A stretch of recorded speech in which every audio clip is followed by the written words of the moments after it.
येन भूतले रूपकदा मह्यं ददाति स्वपदान्तिकम्। वन्देऽहं श्रीगुरु श्रीयुतापदकमलं श्रीगुरून् वैष्णवांश्च। श्रीरूपं साग्रजातं सहगना रघुनाथान्वितं तं सजीवं सावधूतं सावधूतं परिजनासहितं कृष्णचैतन्यदेवम्।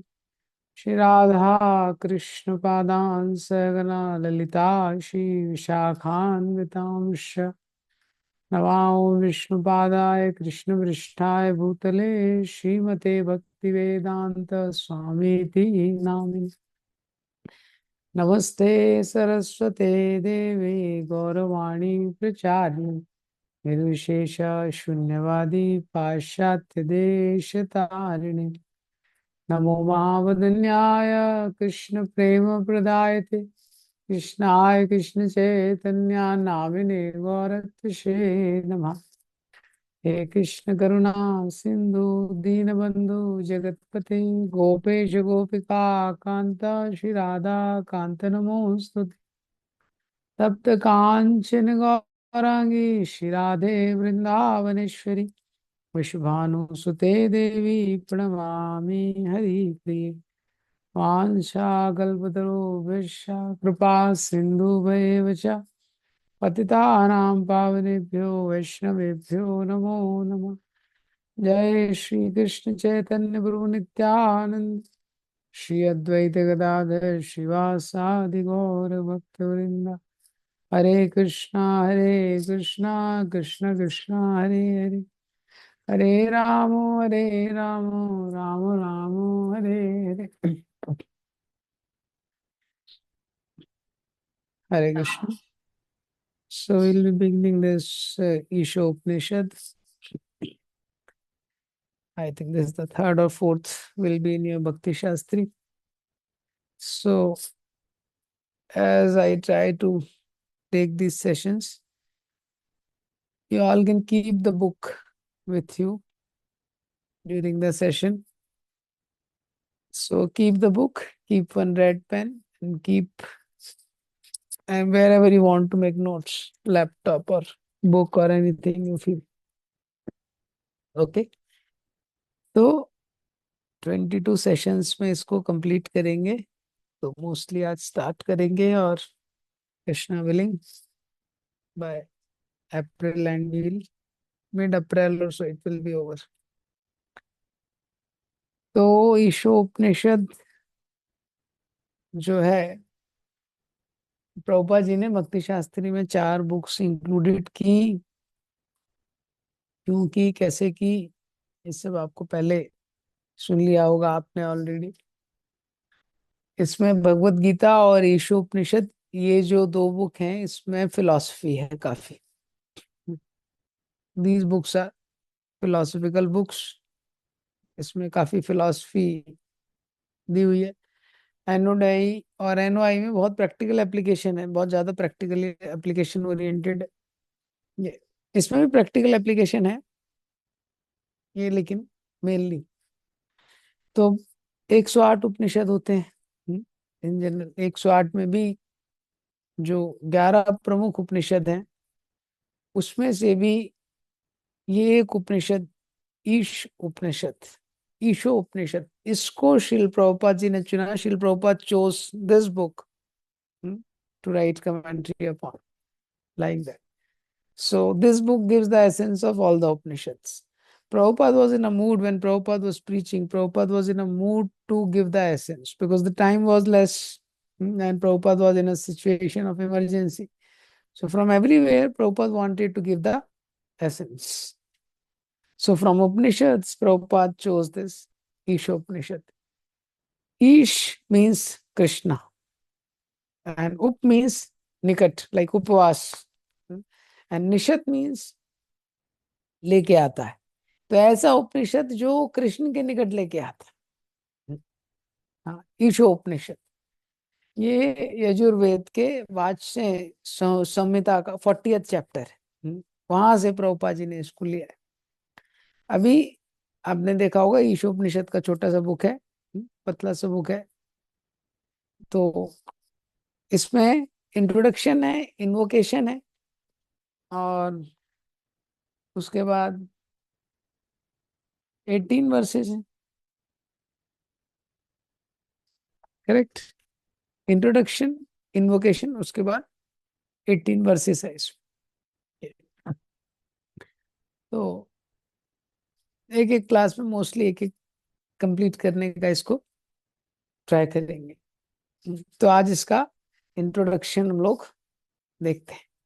हाँ, तो आप लोग पहले इसमें पैराग्राफ मार्क कर लीजिए, जो भी आपके पास बुक्स है। तो सबसे पहले उसमें पैराग्राफ, क्योंकि पैराग्राफ और उसका हेडिंग कुछ भी अगर डिस्कस करेंगे, अब पैराग्राफ लिख के रखिए, 1 2 3 4 5 6। तो इंट्रोडक्शन में टोटल 14 पैराग्राफ है। सही से मार्क कीजिएगा, नहीं तो 12 या 15 नहीं आना चाहिए। 14 पैराग्राफ। तो फर्स्ट से 4 तक जो पैराग्राफ है उसका हेडिंग है नीड ऑफ वेदास, वेदों की आवश्यकता। फिर 5 to 7, Vedas are universal and axiomatic. 8 and 9, knowledge through shabda is better than प्रत्यक्षण अनुमान। एंड 10 to 12 इज दिव्य ज्ञान या दिव्य जगत वेद या कृष्ण के द्वारा ही समझा जा सकता है। 13th इज व्यास कार्य, work of Vyas. And 14 15, history and essence of Vedas. Of the 14, I think 14 paragraph. One is mistake. 13 and 13 is history of Vedas. 14 is essence of Vedas. Yeah. In history only Vyas work has come. So now this first to 4 paragraph Prabhupada is mentioning, ये प्रभुपाद जी का एक lecture है। लिखा हुआ है इसमें, book में आप देखेंगे। प्रभुपाद जी ने लंदन में लेक्चर भेजा, लंदन में एक लेक्चर दिया था। सबसे पहले भक्ति सिद्धांत सरस्वती ठाकुर ने, ही Saint his 2 of his stalwart disciples, was very learned, very educated. He made all the arrangement, and Bhakti Siddhanta Saraswati Thakur sent them to London to preach in London, like that. And with a great hope, there was a great hope, कि because Bhakti Siddhanta Saraswati Thakur has great desire to preach in the Western countries, and London was kind of capital at that time. और वो लोग जब preaching करने गए, उसके थोड़े समय बाद जब वो रिटर्न करने, when they were returning to India, Bhakti Siddhanta Saraswati Thakur personally went to receive them when they came. So he asked, how was the preaching? And they told, Guru Maharaj, your formula does not work there. They told Bhakti Siddhanta Saraswati Thakur, Guru Maharaj, your formula does not work there. So Bhakti Siddhanta Saraswati Thakur felt very, very bad. And same instruction he eventually gave to Srila Prabhupada, go to the West and preach. Like that. When Prabhupada was there, when Prabhupada went to West, the kind of capital has been kind of shifted to New York. And Prabhupada went to in New York first. And eventually, our Shyam Sundar Prabhu, Malati Mataji, and all these, the 3 couples, they went to London and they preached. George Harrison. Prabhupada went to London. When Prabhupada went to London, there was a very grand welcome. George Harrison sent his limousine to welcome Srila Prabhupada. Like that. And you can imagine Prabhupada has great, great feelings when Prabhupada went to London, because he was remembering that it was the desire, great desire of my spiritual master. And then Prabhupada gave lecture. So probably this lecture which is there in the introduction, the transcription, this is probably the first lecture or the one of the initial lectures which Prabhupada gave in London. And that is being taken as an introduction of Ishopnishad. So with that background, sorry. So first to four paragraph, Prabhupada speaks about what is the need of Vedas. वेदों की आवश्यकता क्या है? First paragraph you can underline, Veda means knowledge. This in your book. Second thing you can underline is in the conditioned stage or knowledge. Veda means knowledge, and below that you can underline four kind of defects, and then Mahatma Gandhi. These three words you can underline in the first paragraph. So Prabhupada is speaking in this first paragraph that, ladies and gentlemen, today's subject matter is teaching of Vedas. What are Vedas? Veda means knowledge. Veda means knowledge. The first thing Prabhupada is telling. तो जो मैं आपको underline करने बोलता हूँ वो आप underline कर सकते हैं, तो आपको रिवीजन कभी करेंगे पूरे बुक का तो बहुत इजी हो जाएगा, सारा नहीं पढ़ना पड़ेगा आपको. तो Veda means knowledge, four defects, four kind of defects, Mahatma Gandhi. इसको अंडरलाइन कर लीजिए पहले पैराग्राफ. तो वेद का मतलब होता है नॉलेज. जनरली तो ब्रॉडली लोगों को अंडरस्टैंडिंग रहती है, वेद मतलब सामवेद, यजुर्वेद, अथर्ववेद, ऋग्वेद, ये भी अंडरस्टैंडिंग है, ये ब्रॉड अंडरस्टैंडिंग है. लेकिन उससे फिर लोगों को पता चलता है उपनिषद, पुराण, ये सब भी वेदों का पार्ट है. और फाइनली जो भी नॉलेज है वो वेदों से आ रहा है. Veda means knowledge. Any knowledge the origin is through Vedas. Prabhupada is telling. पर कंडीशन, और वेदों की आवश्यकता क्यों है? क्योंकि कंडीशन सोल को चार डिफेक्ट.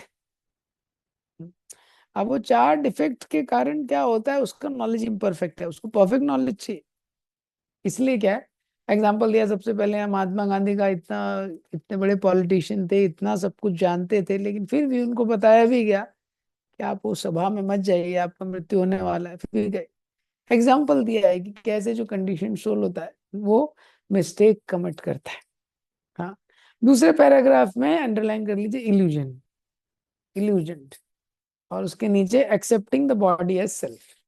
ये दो चीजें अंडरलाइन कर लीजिए. दूसरा डिफेक्ट क्या है कि वो इल्यूजन रहता है. इल्यूजन क्या है? शरीर को मानना, ये मानना कि मैं शरीर हूं, यही भ्रम. फिर तीसरे पैराग्राफ में अंडरलाइन कर लीजिए चीटिंग प्रोपेंसिटी. हाँ, चीटिंग प्रोपेंसिटी.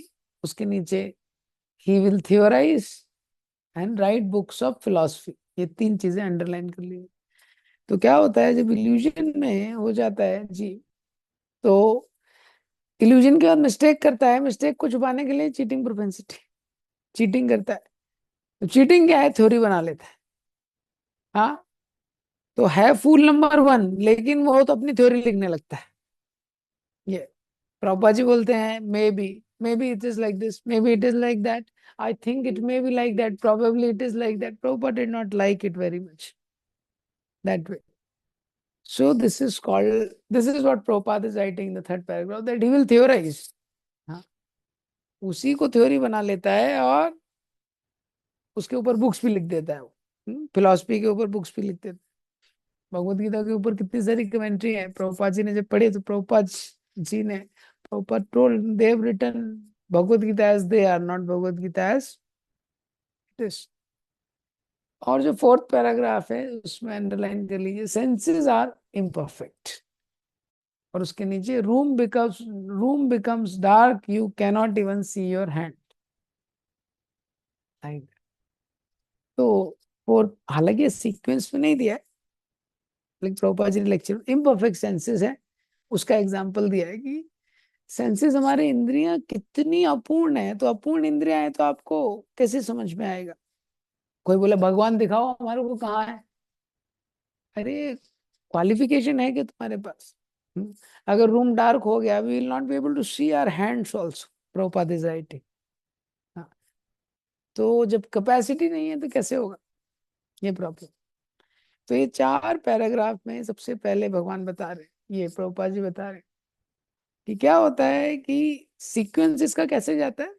आपने डिवाइस में आप सबने पढ़ाया है, अपूर्ण इंद्रियां होती हैं सबसे पहले, इम्परफेक्ट सेंसेस. जीव के पास जो इंद्रियां हैं अपूर्ण इंद्रियां हैं, तो अपूर्ण इंद्रियों से अपूर्ण ही ज्ञान हो सकता है, पूर्ण ज्ञान नहीं हो सकता। Imperfect senses can not lead to perfect knowledge.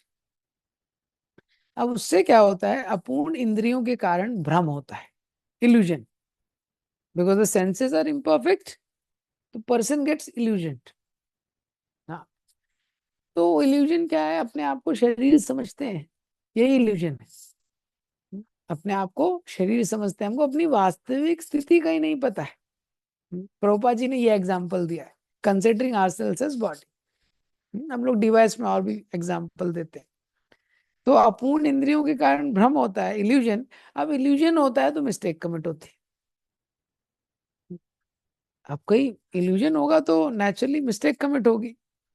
ये तो मिस्टेक में क्या, उसका कंक्लूजन गलत होता है। मिस्टेक में उसका हमेशा कंक्लूजन क्या होता है, गलत होता है। और मिस्टेक को छुपाने के लिए चीटिंग करता है, उसको छुपाने के लिए वो चीटिंग करता है। जैसे डार्विन एक आइलैंड पे जाके बैठ गया। हाँ, तो वहां बैठ के इधर उधर देख रहा है, और बहुत सारे उसने जीव जंतु देखे, थ्योरी लिख दी। ये उसने थ्योरी लिख दी अपने अंदाजे से। अब थ्योरी लिख दी, थ्योरी को प्रूव करने के लिए उसके पास बहुत ज्यादा कुछ प्रूफ नहीं थे। थ्योरी को बहुत इतनी लंबी उसने थ्योरी लिख दी, इससे ये आता है, उससे वो आता है, उससे वो आता है, उससे वो आता है। ये। अब उस थ्योरी को प्रूव करने के लिए बाद में साइंटिस्ट चीटिंग करने लगे। डिवाइस में दिखाते हैं ना, पिल डाउन मैन। लिंक क्या था, एप और मैन के बीच में लिंक क्या था? हाँ, तो बोले पिल डाउन मैन, ये लिंक था। फिर बाद में पता चला उसको फाइल वाइल करके उसके जॉ को हम्म, वो उसको शेप किया गया था। तो बेसिकली ये जो चार डिफेक्ट हैं, इसके कारण जो ओवरऑल नॉलेज लिविंग एंटिटी लेता है, इट रिमेन्स डिफेक्टिव। हाँ, so the point to understand here is, we don't reject sense perception, but it is not the complete absolute reality. ये पॉइंट है। हाँ, आगे भी आएगा। प्रत्यक्ष प्रमाण, अनुमान प्रमाण have their validity, but it can not give the complete picture. ये पॉइंट। हाँ, तो इसी के लिए चार शब्द। हाँ, भ्रम मतलब मिस्टेक, प्रमाद मतलब इल्यूजन, विप्रलिप्सा मतलब चैंटिंग, और कर्णपाठव यानी डिफेक्टिव सेंसेस। ये इसके लिए शब्द हैं, हाँ, जो यूज करते हैं संस्कृत में। भ्रम, प्रमाद, विप्रलिप्सा, कर्णपाठव। ये तो इसीलिए अब जब ऐसा पॉइंट हो गया कि ये सब हमारी मिस्टेक्स हैं, तो चार पैराग्राफ में प्रभुपाद जी ने सबके लिए थोड़ा थोड़ा एग्जाम्पल दिया है। ठीक है, मिस्टेक के लिए महात्मा गांधी का एग्जाम्पल दिया, इल्यूजन के लिए हम अपने आप को शरीर समझते हैं, चीटिंग प्रोपेंसिटी के लिए एग्जाम्पल दिया है, लोग चीट करते हैं तो क्या है, नहीं पता है फिर भी थ्योरी लिख देते हैं, फिर भी बुक लिख देते हैं। ये क्या है, चीटिंग प्रोपेंसिटी। और इम्परफेक्ट सेंसेस के लिए ये एग्जाम्पल दिया है कि अंधेरे में आप अपना हाथ भी नहीं देख सकते। फोर्थ पैराग्राफ के एंड में कनेक्टिंग लिंक है, इसीलिए हाँ, वेदास से सारा नॉलेज निकल रहा है, और हमारे सेंसेस इम्परफेक्ट हैं। लास्ट लाइन फोर्थ पैराग्राफ की, therefore we accept the Vedas as they are. तो अभी भाई नॉलेज कहीं से एक्सेप्ट करना पड़ेगा ना, हमारा तो सिस्टम परफेक्ट नहीं है। Therefore we have to accept Vedas. हाँ, देयर फोर आ गया, मतलब अभी call for action. Therefore we have to accept Vedas. अब प्रभुपाद जी वेदास के बारे में बताना शुरू करते हैं। 5 to 7 ये जो पैराग्राफ है, प्रभुपाद जी इसमें बताते हैं, Vedas are universal and axiomatic. Vedas are universal and axiomatic. Universal मतलब उनका यूनिवर्सल है, सार्वभौमिक है, और एक्सियोमैटिक वो स्वयं सिद्ध है जो वेदास है। हाँ, तो हम लोग कोशिश करेंगे, लेकिन शायद पूरा परपोर्ट पढ़ने का धीरे धीरे कोशिश करेंगे, लेकिन उसमें फिर पूरा शायद नहीं हो पाएगा, इसलिए परपोर्ट पढ़ के पूरा, तो मैं आपको हेडिंग्स और कुछ बताऊंगा उसके बीच में से। और it will always be better if you had once gone through the shloka and the purport by Prabhupada beforehand, it will be easy for you to connect. तो 5th से 7 में ये बताते हैं। तो सबसे पहले 5th जो पैराग्राफ है, आई होप आप लोगों ने पैराग्राफ मार्क कर लिया है। फिफ्थ पैराग्राफ में सबसे पहले बताते हैं हम हिंदू नहीं है। ठीक है, वेद में कहीं हिंदू शब्द नहीं है। हाँ, सनातन धर्म या वर्णाश्रम वो है। प्रभुपा जी क्या लिखते हैं, आर रियल आइडेंटिफिकेशन इज वर्णाश्रम, वी आर नॉट हिंदूज। हाँ, इसको अंडरलाइन कर लीजिए, आर रियल आइडेंटिफिकेशन इज वर्णाश्रम, वी आर नॉट हिंदूज। उसके बाद प्रभुपा जी एक्सप्लेन करते हैं कि ये जो वर्णाश्रम है ना, ये नेचुरल क्लासिफिकेशन है। हाँ, ये लाइन अंडरलाइन कर लीजिए, these natural classification are found everywhere. हाँ, तो कोई बोले अरे वर्णाश्रम को मैं स्वीकार नहीं करता हूं। अरे वो स्वीकार करने ना स्वीकार करने की बात ही नहीं है, वो अपने आप होता है। प्रभुपाद जी बोलते हैं इट्स नेचुरल क्लासिफिकेशन। जैसे कोई कंपनी रहती है, अब कंपनी में आप देखेंगे कुछ लोग रिसर्च करते हैं। हाँ, कुछ लोग रहते हैं बुद्धिजीवी रहते हैं, वो रिसर्च करते हैं। हाँ, कि ठीक है क्या चीज पे हमको काम करना चाहिए, किस चीज का शोध करना चाहिए, क्या होना चाहिए, वो रिसर्च करते हैं। फिर कुछ लोग होते हैं, जब वो रिसर्च करके कोई चीज फाइंड आउट कर लेते हैं तो वो सिस्टम सेट करते हैं। ठीक है भैया, अभी प्लांट बनाओ, मैन्युफैक्चरिंग प्लांट लगाओ, मशीन मशीन सेट करो, सब कुछ सिस्टम सेट करके देते हैं पूरा। फिर तीसरे लोग होते हैं, वो देखते हैं ठीक है भाई, अभी इन्होंने मैन्युफैक्चरिंग प्लांट बना दिया, सिस्टम सेट हो गया, कुछ प्रोडक्ट निकला, प्रोडक्ट को बेचो, प्रोडक्ट बेचने का काम करते हैं। और फिर कुछ लोग होते हैं वो तीनों काम नहीं कर सकते, तो उनको बोला जाता है भैया तुम इस मशीन में लगो, ये बटन दबाओ, ये करो। हाँ, तो चौथे लोग होते हैं, वो हर जगह वो सिस्टम होता है। तो जो रिसर्च कर रहा है वो क्या है, ब्राह्मण है। और जो सिस्टम सिस्टम सेट कर रहा है, एडमिनिस्ट्रेशन सेट कर रहा है, वो क्षत्रिय है। और जो बेचने का काम कर रहा है वैश्य है। और जो बाकी कोई चीज नहीं कर रहा है, मशीन को ही ऑपरेट कर रहा है, शूद्र है। इसको डेरोगेटरी सेंस में नहीं लेना चाहिए। सिद्धांत प्रभुपाद जी बताते हैं कि नेचुरल क्लासिफिकेशन है, आप उसको हटा नहीं सकते। ठीक है, उसके नीचे आप ये लाइन अंडरलाइन कर लीजिए, Vedic principles are accepted as axiomatic truth. ये line underline, Vedic principles are accepted as axiomatic truth, और उसके नीचे काउडन, ये अंडरलाइन कर लीजिए। तो this also we should learn what to underline, what not to underline. Sometime we underline. अब हमारे वॉइस में एक बच्चा था, हाँ, तो उसने पूरी बुक ही पीली कर दी हाईलाइटर से। हम्म, मैंने कहा भाई पीली बुक ले लेता, हाईलाइटर क्यों बर्बाद कर दी। तो क्या है कि वी शुड ओनली अंडरलाइन का गोल क्या होता है कि उसको देख के आपको पूरा रिवीजन हो जाए, उसके लिए अंडरलाइन करते हैं। हाँ, तो क्या मेन पॉइंट बोला गया, बहुत चीज बोली गई है, लेकिन ये दूसरा पॉइंट है फिफ्थ पैराग्राफ में, Vedic principle are accepted as axiomatic truth. किसी ने इसको एक्सियोमेटिक ट्रुथ भी जस्ट अंडरलाइन कर लिया, वो भी सफिशिएंट। और उसके नीचे कॉर्डन को अंडरलाइन कर लीजिए। हाँ, एक्सियोमेटिक ट्रुथ मतलब उसमें क्वेश्चन मत करो, आप उसको चैलेंज मत करो, उसको एक्सेप्ट करना पड़ेगा। जैसे मैथ में एक्सियोम्स होती है, एग्जाम्पल दिया गया काउडंग का। कोई भी व्यक्ति संसार में देखते हैं, stool is considered impure, if your feet touches the stool you have to take bath, ऐसा है। पर बोला cow stool is pure, cow dung is very pure. कितना प्योर है, इतना प्योर है तुम उसी से नहा सकते हो। और किसी को आप टच करोगे आपको नहाना पड़ेगा।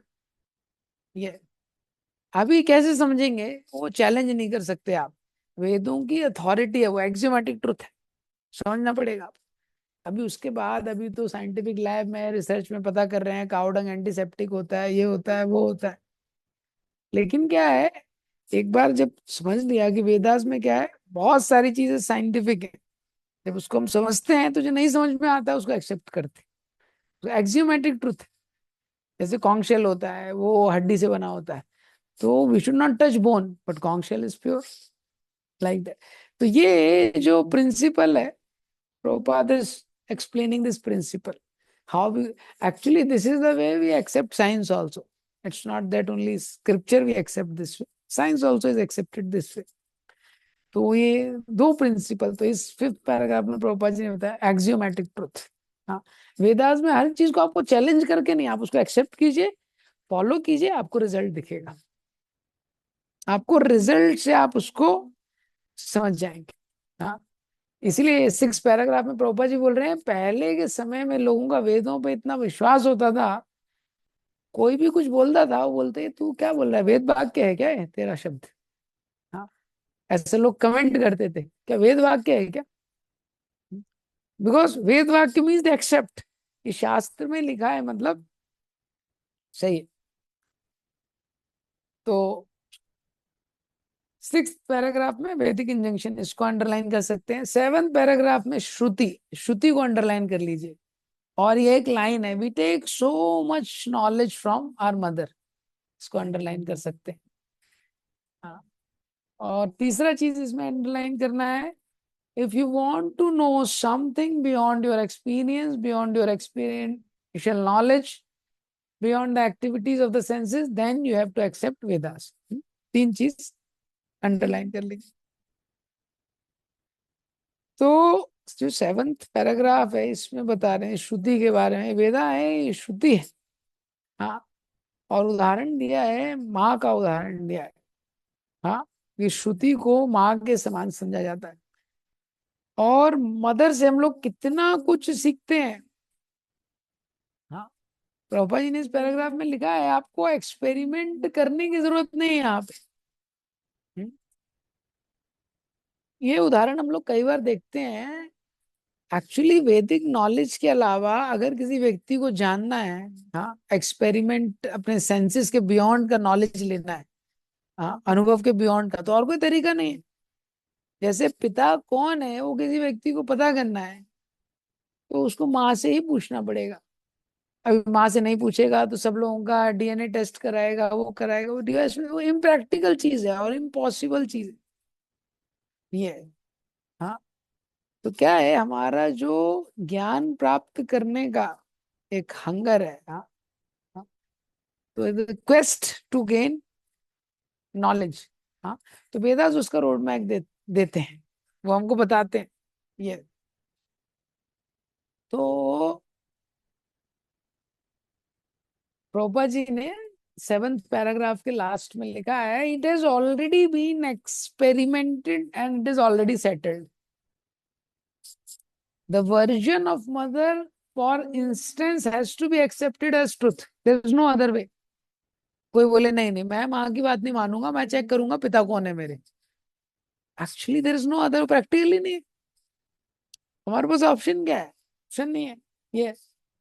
तो कोई बोलेगा अरे अगर ऐसे ही शास्त्र को एक्सेप्ट करना है हमको, तो हमको बुद्धि क्यों दिया भगवान ने, खुद का कुछ दिमाग नहीं लगाना क्या, दिमाग भेज दिया आपने अपना, बस ऐसे ही शास्त्र में जो लिखा है उस पर अंधविश्वास। हाँ, ये।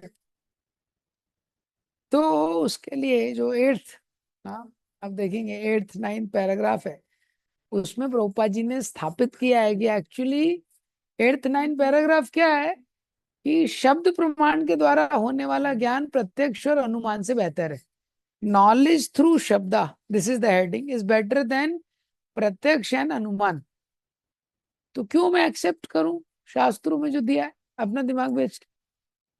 तो इसको प्रभुपाद जी ने एक्सप्लेन किया है कि शब्द कैसे बेटर है प्रत्यक्ष और अनुमान से।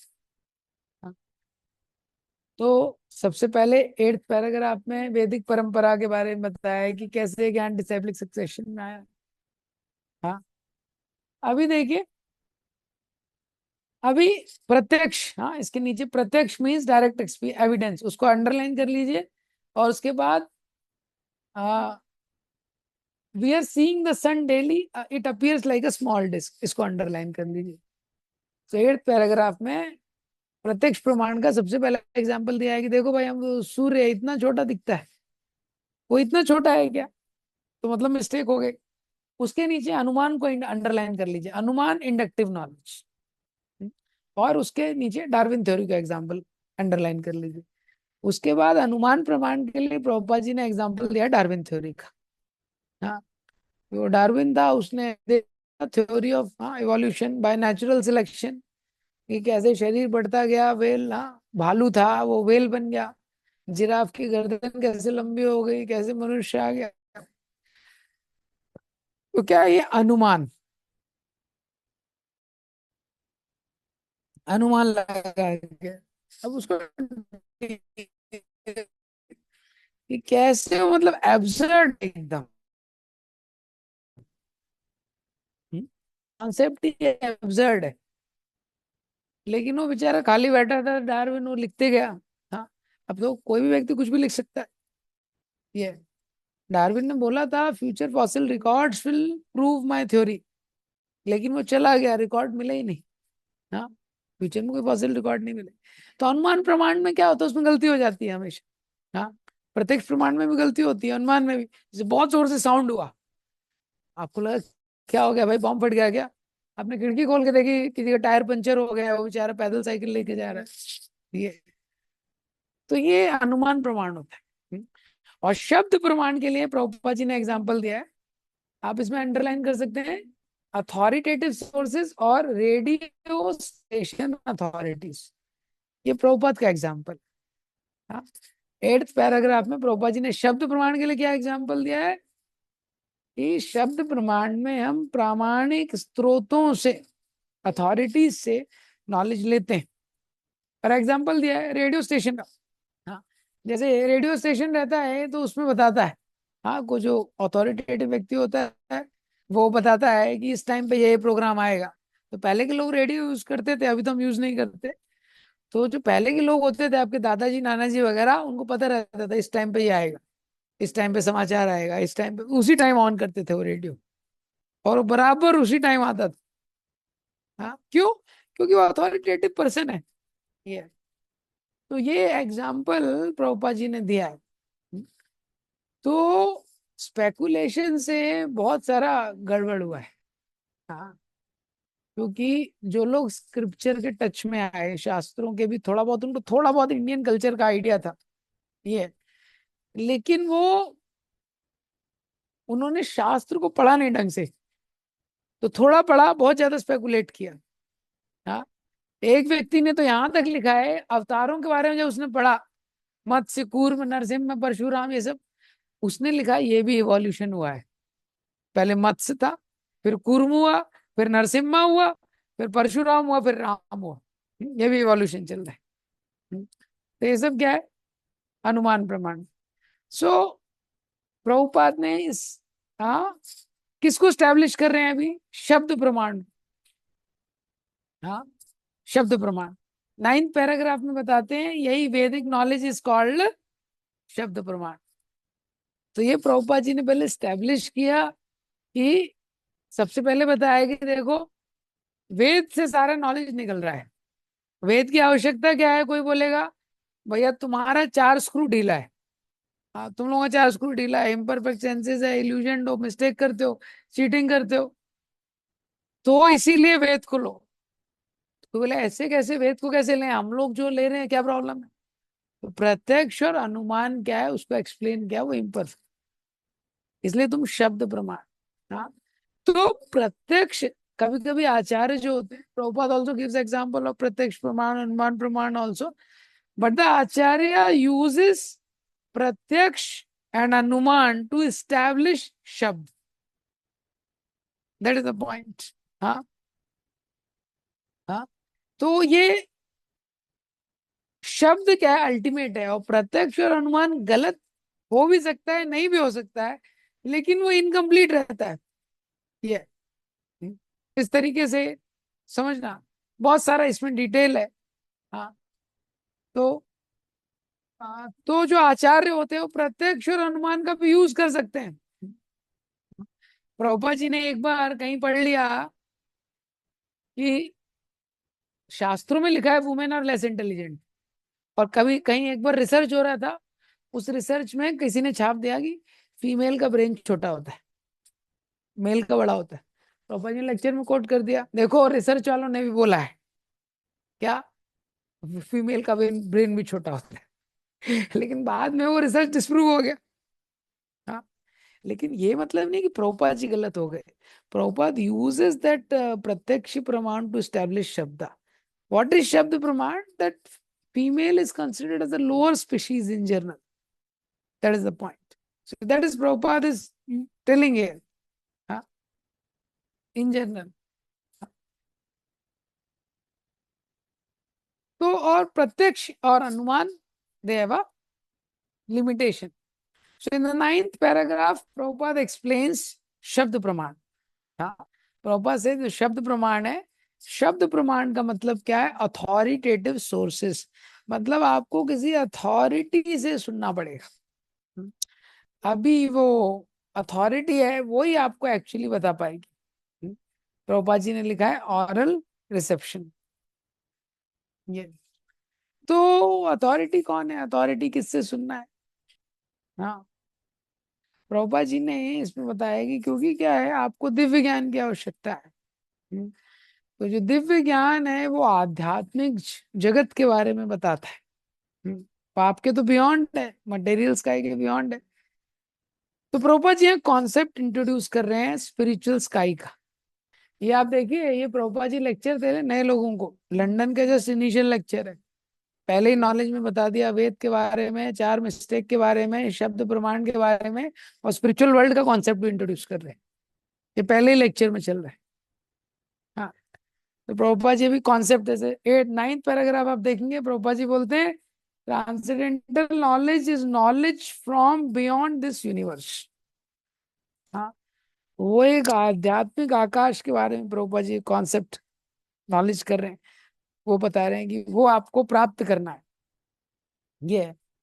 तो उसके बारे में कैसे कर सकते हैं? तो 10 से जो 12 है, 10 से जो 12th पैराग्राफ है, उसमें बताते हैं कि दिव्य ज्ञान या जो दिव्य जगत है, ये वेदों के द्वारा या कृष्ण के द्वारा ही ये ज्ञान प्राप्त हो सकता है.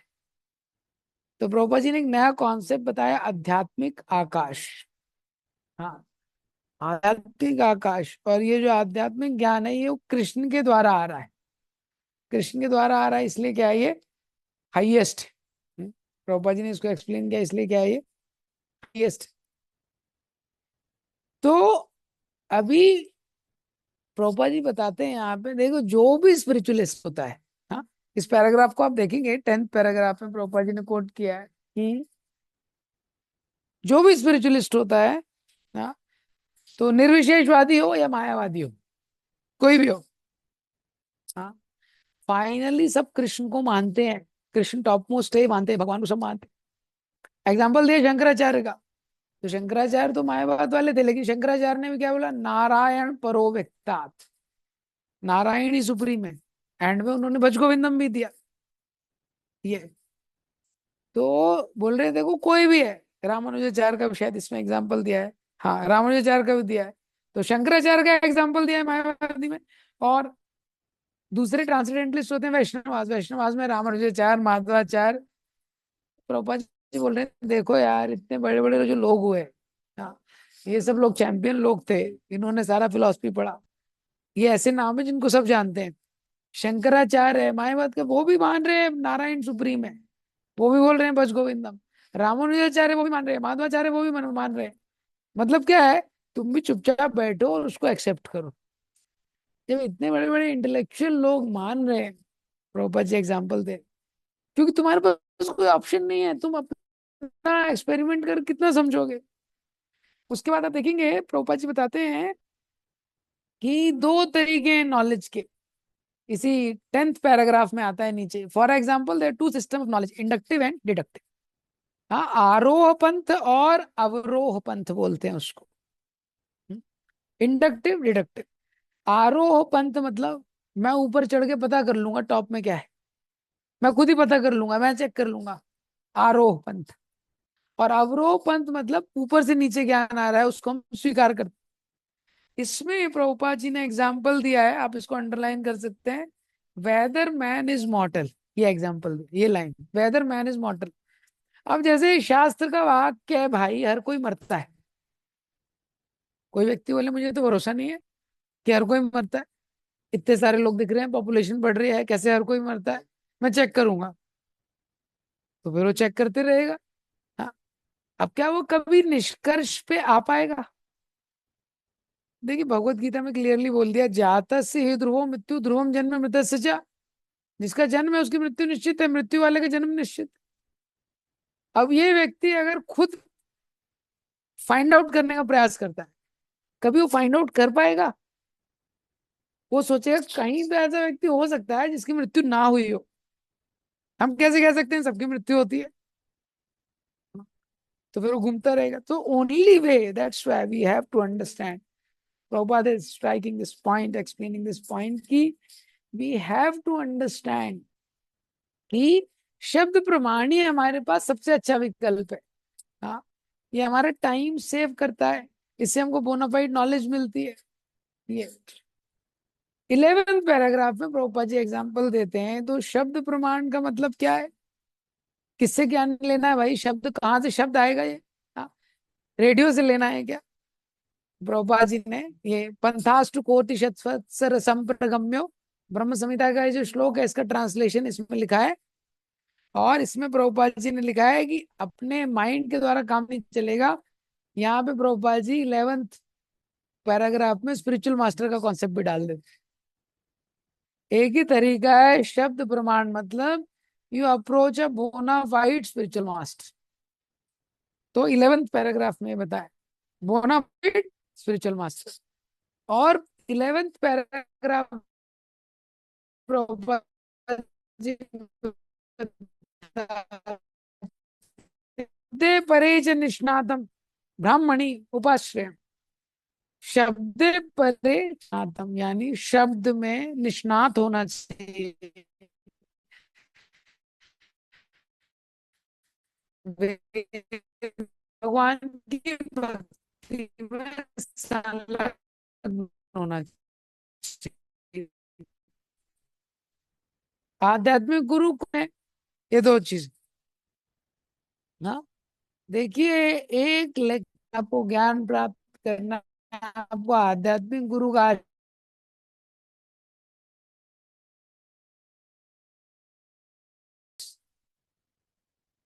building the whole thing. Prabhupada is building the whole thing slowly, slowly, unknown to known in one lecture. हाँ, और फिर 12th जो पैराग्राफ है उसमें प्रभुपाद जी बोलते हैं कि our Krishna consciousness movement is proved by Vedic principles. ये जो हमारी कृष्णा, पहली लाइन में ही आप देखेंगे 12th पैराग्राफ की, this Krishna consciousness movement is completely authorised from Vedic principles.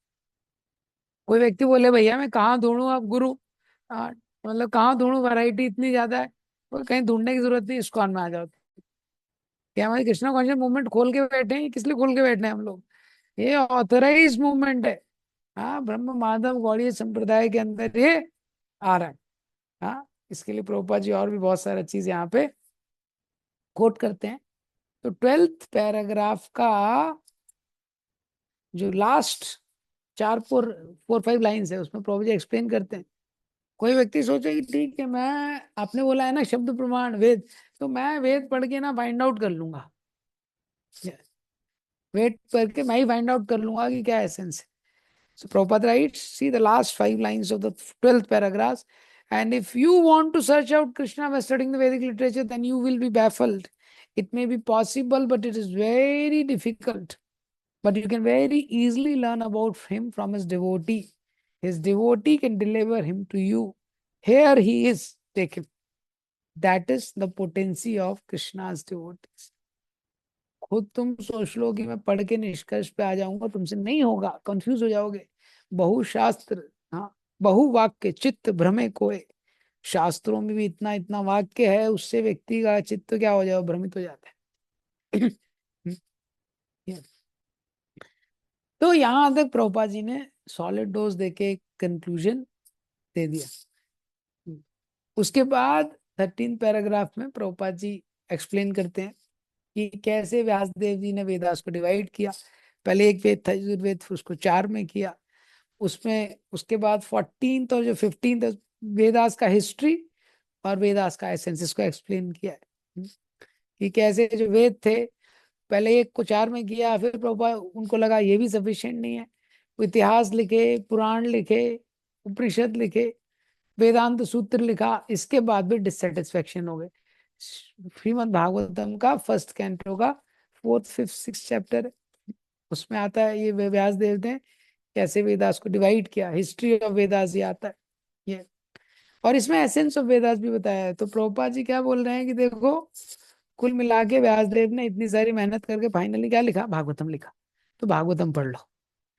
अगर तुमको लग रहा है कि वेद पढ़ना है तो कहीं सोचोगे उपनिषद ये वो, कुछ समझ नहीं आएगा। थोड़े समय पहले मेरे को एक स्टूडेंट मिला, बुक डिस्ट्रीब्यूशन हम लोग कर रहे थे, तो बोले स्वामी जी षट चक्र योग कैसे होता है। मैंने कहा कितने बजे उठते हो, बोले मैं 10 बजे उठता हूँ। तो मैंने कहा हरे कृष्ण महामंत्र जप कर लो। तो 10 बजे उठ के तुम षट चक्र योग कैसे कर लोगे। ये तो एक्चुअली क्या है, that's why Prabhupada give us the essence, we have to understand this point out of compassion. Out of compassion Prabhupada is telling, जिसने व्यास देव ने जो ओरिजिनल वेदास की रचना की, जिसको सब कुछ पता था, इतना सब करने के बाद वो डिससेटिस्फाइड थे, तुमको तो समझ ही नहीं आएगा तो सेटिस्फेक्शन बाद में कहाँ से आएगा। तो श्रीमद् भागवतम लिखने के बाद जो ओरिजिनल ऑथर है वेदास, उसको सेटिस्फेक्शन मिला। तो तुम श्रीमद् भागवतम ढंग से पढ़ लो, पढ़ना भी है तो श्रीमद् भागवतम ढंग से कर लो। ये क्या है, एसेंस है। ये 13-14 पैराग्राफ में एक्सप्लेन करते हैं। और 14 पैराग्राफ का जो लास्ट लाइन है उसमें बताते हैं, we finally request those who are actually after Vedic knowledge to try to understand the explanation of all Vedic knowledge from Shrimad Bhagavatam and the Bhagavad Gita. Prabhupada ji ने फाइनली बता दिया कि ऐसे क्या है कि अगर आप एक्चुअली वैदिक नॉलेज को जानना चाहते हैं, हाँ एक्चुअली जानना चाहते हैं, तो आप ये दो बुक पढ़िए, श्रीमद् भागवतम और Bhagavad Gita. So Prabhupada was very, very clear what he wants to deliver and what will actually help people.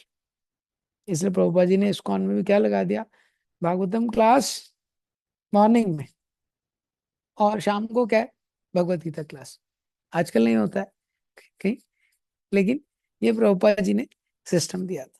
तो ये प्रभुपाद जी का अंडरस्टैंडिंग था कि ऐसा व्यक्ति करेगा ये, तो he'll get the essence, because Prabhupada was more focused on practical application। Practical application के लिए मोर फोकस्ड।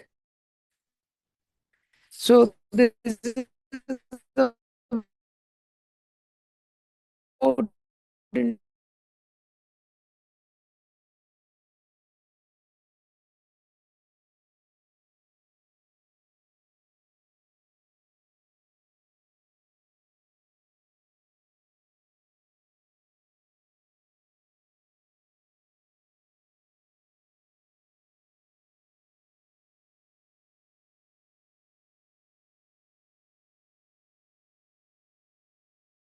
पढ़ रहे हैं, जिनवाई भी पढ़े को जी।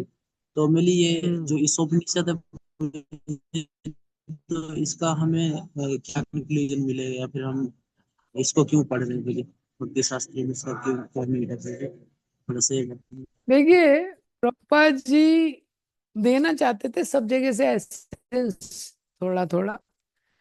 तो प्रभुपाद जी ने सिलेक्ट किया कि कहाँ से क्या क्या देना है जिससे सब कुछ मिल जाए। तो श्रुति प्रस्थान होता है, स्मृति प्रस्थान, न्याय प्रस्थान। श्रुति प्रस्थान में से, श्रुति में उपनिषद आदि आते हैं, तो उपनिषद का एसेंस ईशोपनिषद में प्रभुपाद जी ने दे दिया। स्मृति के लिए भगवत गीता दे दी, और न्याय प्रस्थान में वेदांत सूत्र आता है, तो उसपे भागवत, तो उस पर कमेंट्री है। तो हम लोग क्यों पढ़ रहे हैं, दो चीज होनी चाहिए, सिद्धांत और व्यवहार। सिद्धांत को भी समझना महत्वपूर्ण है और उसको व्यवहार में लाना भी महत्वपूर्ण है। तो सिद्धांत के लिए इसलिए भगवत गीता और उपनिषद में बहुत सारे सिद्धांत हैं। तो सिद्धांत हमको समझ में आता है कि क्या क्या, थोड़ा क्लियर होना चाहिए व्यक्ति को ये। और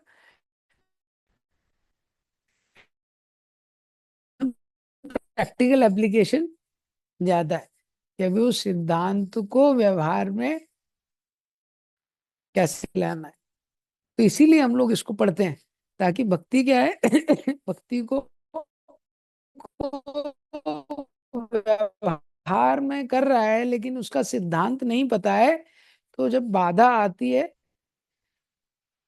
तो किसी को सिद्धांत पता है लेकिन व्यवहार में नहीं ला रहा है उसको, तो फिर वो थ्योरेटिकल ओरेटर बन जाएगा, स्पीकर।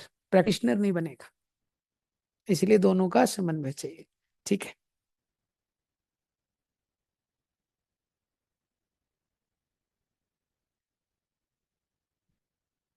और किसी का कुछ क्वेश्चन है? कभी भी आप क्लास में हैं तो, लेकिन ये तो स्पीड मुझे पता नहीं ज्यादा था, स्लो था कि ओके था, लेकिन इसमें कौन है कोऑर्डिनेटर? तो 22 लेक्चर मैं इसको ऐसे में खत्म कर दूंगा। 22 लेक्चर उन्होंने बताया है, लेकिन उसको इसी स्पीड से, तो थोड़ा आप पैराग्राफ वगैरह पहले पढ़ के रखेंगे तो थोड़ा कनेक्ट करेंगे, नहीं तो उसको थोड़ा स्लो करके पैराग्राफ वगैरह भी पढ़ सकते हैं, तो फिर या तो एक्सप्लेनेशन थोड़ा कम हो जाएगा चीज़ों का, वैसा होगा। लेकिन आपने पहले से पढ़ा है तो आप जल्दी उसको कनेक्ट करेंगे, और परपोर्ट से भी हम लोग ट्राई करेंगे पढ़ने का। पर इसके स्पेशल हैं परपोर्ट भी, ईशोपनिषद के बहुत स्पेशल। प्रेम नाम प्रभु जी ने यही बुक पढ़ी थी सबसे पहले, इंस्पायर होके कि मैं आए थे, ऐसा सुना था मैंने पहले प्रभु जी से। ये ऐसा है।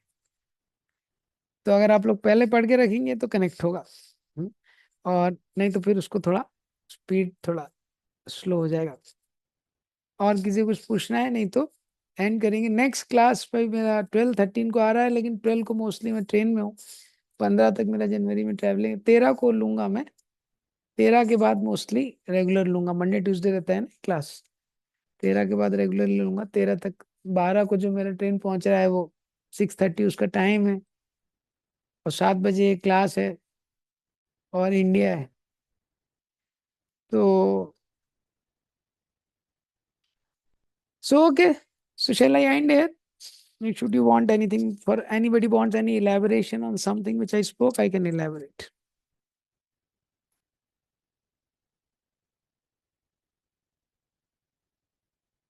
So okay, thank you. पर टाइम पे खत्म करना ये भी मेरा एक हैबिट है, तो आपको टाइम ज्यादा नहीं लगेगा, ये एक गुड न्यूज़ है। ना लेक्चर का, ना ये कंप्लीट होने का, वो मैं टाइम पे खत्म करवा दूंगा। समझना आपका रिस्पॉन्सिबिलिटी है। So okay, I will take leave. Thank you very much. Hare Krishna.